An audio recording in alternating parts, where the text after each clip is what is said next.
حدیث میں ہے کہ مردے جوتوں کی آواز بھی سنتے ہیں، قرآن تو اس کی نفی کرتا ہے۔ نہیں، قرآن نفی نہیں کرتا، قرآن یہ کہتا ہے کہ اے نبی تم مردوں کو سنا نہیں سکتے، اللہ جسے چاہتا ہے سنا دیتا ہے۔ پوری آیت پڑھو نا، مماتیاں ردی آیتیں نہ پڑھو، پوری آیت۔ تو ہمارا یہی عقیدہ ہے کہ اللہ جسے چاہتا ہے سنوا دیتا ہے۔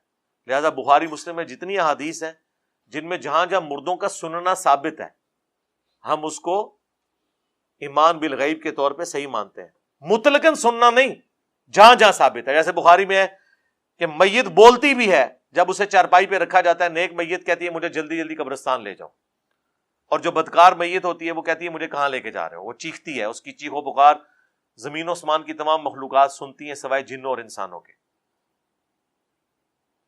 اسی طریقے سے بخاری مسلم میں حدیث ہے کہ مردے کو جب آپ دفنا کے جاتے ہیں وہ قدموں کی آہٹ سنتا ہے، لیکن یہ سارا برزخی معاملہ ہے، آپ اس قبر میں کیمرہ لگا لیں آپ کو کچھ ہوتا ہوا نظر نہیں آئے گا۔